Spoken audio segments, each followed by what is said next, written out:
Hi there guys, welcome to this week's episode of Blunt's News. Sorry it's a bit later in the day, so to speak, than I perhaps would have liked. It's been a pretty brutal week for me on sort of the work front, as well as football and stuff like that. So yeah, last Sunday, first home game of the year, against the old enemy UEA, who maybe a year ago, something like that, a couple of years ago, were actually up in the Premier, coming down. How did the game go? So we lost something, I think, like 42-6, something like that. So about sort of 6 scores to 1. Weird, not really a weird game, I suppose. I mean, it was a weird first half. I mean, the first quarter, we kicked off at midday. And on my watch, the first quarter finished at 14 minutes past. Word on the street is one of the officials on the other sideline who was keeping time said for some reason he just put it on a 15-minute rolling clock.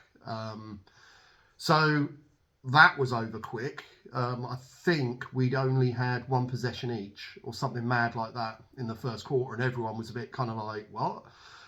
They might have been winning at that point. Truth be told, I can't remember. Second quarter took a little bit longer, but not a whole bunch. You know, we're a pretty heavy running team. UEA are as well. They run a nice sort of pistol gun wing look, gun T, I think you could call it. So they've got a tight end, they've got a wing back, single back and quarterback in the backfield, 2 receivers out, split out to the other side. To their credit, they run some nice stuff off it. You know, they've got a little sort of jet sweep look. They've got a nice QB follow off of that, which I quite like. But it's really built around the fact that actually their offensive line, some big old boys, some, you know, clearly a lot of experience up front. You just get that feeling. I don't know how many rookies are on that O-line. I don't think very much. And some decent backs behind them. And we've all been in those games where you just get the feeling that in reality, you're never going to stop them getting 4 yards a carry. And that's kind of how the game really developed. I'm sure they would have had a couple of decent big breakaway runs. I know they had one certainly in the second half, but my overriding impression of the game was just them trundling down the field, and in reality we just couldn't stop them. So yeah, first half whistle by. We only had 3 series in the first half, and that's tough, you know, with a team made up of so many rookies. Having so few bites of the cherry in terms of being able to make adjustments and really get a feel for what they're doing defensively was quite difficult. So we went into the second half. I think we were only probably 2 scores to 1 down.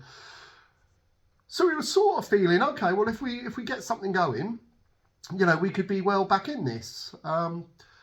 Unfortunately for us, we then picked up a key injury to our middle linebacker, who's also our long snapper.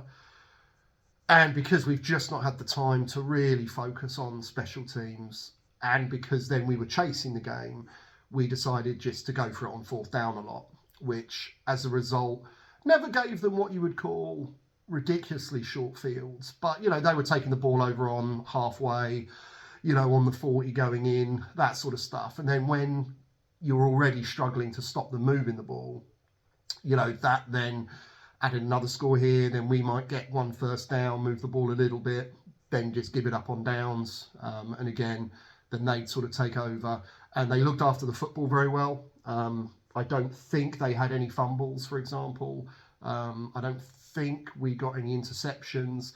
So they controlled the ball, they controlled the line of scrimmage. And in reality, we could still be playing them now, you know, and we wouldn't be, well, I know we wouldn't be closer to beating them, put it that way.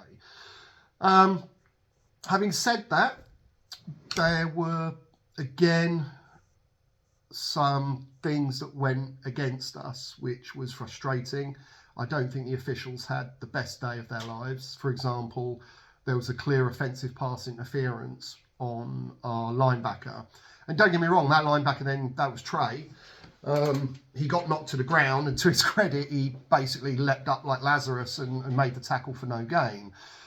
But they ended up scoring on that drive. So if you ask me, well, would you rather have the tackle for no gain or 15-yard penalty? I think I'll take the 15-yard penalty. Thank you very much. So we didn't get that. They came back and they trundled in on that one.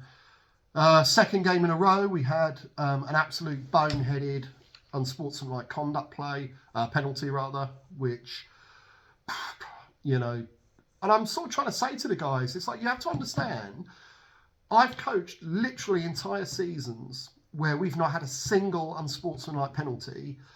We've now had at least one in every game, and this one was another one. You know, it was, I don't know, 3rd down and 15 or 3rd down and 10 or something like that. Tackle for no gain, so you're looking at 4th down and, you know, and long, 4th and long. And the guy gets up, you know, and says some things that I'm certainly not going to repeat to the world on the internet, you know. So they get not only 15-yard penalty, so now getting the ball on our 15 or 20 going in, but now it's 1st down against a team that were already struggling to stop them moving the ball.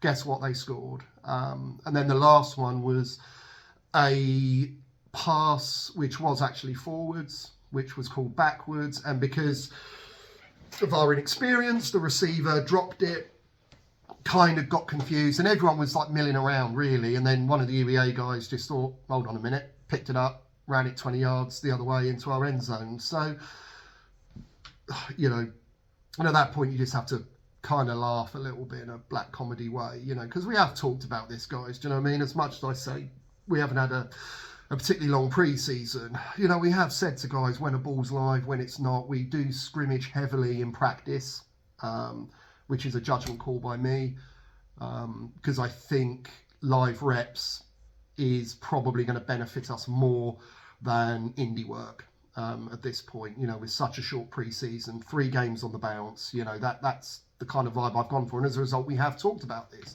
So very easily, I think on another day, 3 scores could have been wiped off. One of their receivers made a stunning catch, absolutely stunning, which I think went for a touchdown. Annoyingly, we don't have it on film. I'd love to see it because the ball comes in. He's on an outside breaking route right down on the sideline. So like a deep corner kind of look. DB jumps up for it, misses it. The safety's coming across, reaches his arm out, goes to get it, and somehow it threads through everyone. And this guy catches it literally off his shoelaces. Great play, and I think he went in for a score. So UEA were by far the better team. You know, they were well good value for their win. You know, we have stuff that we need to improve on, and we did improve on from the last game, you know, so frustrating, but lots of positives, hopefully, nevertheless. But yeah, you know, they deserve their win, and we still keep shooting ourselves in the foot with some of the decisions we do, and sometimes how we go about things. But hey ho. So no rest for the wicked.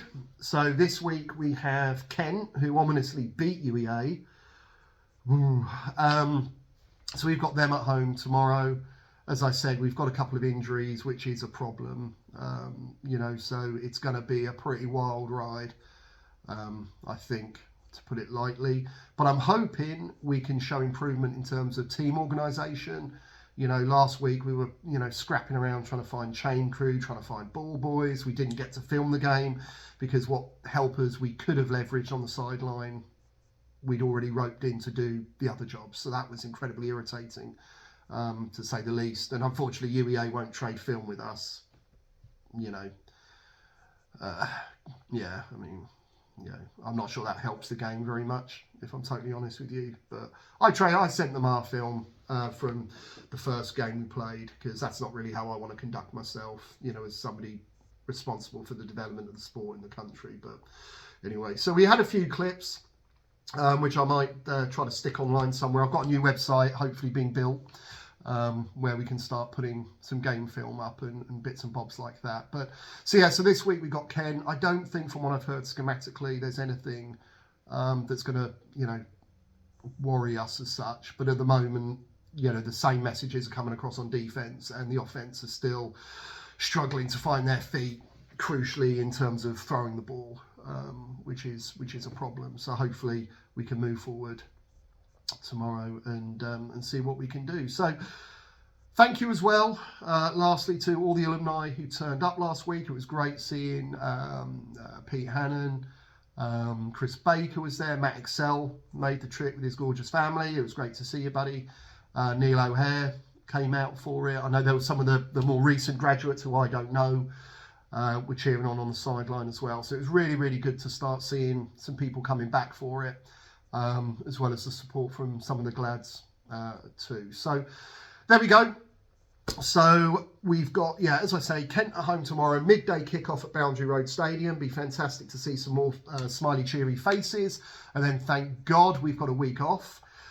So we've then got, what, 5 sessions until then, 2 more games on the bounce. So we really have drawn the short straw in terms of schedules this year. 5 games in the first term, 3 on the bounce, break, 2 on the bounce is pretty unkind for such a young team. But hey ho, that's that. So anyway, there we go. So thank you very much. Any questions or anything, just shoot me a line.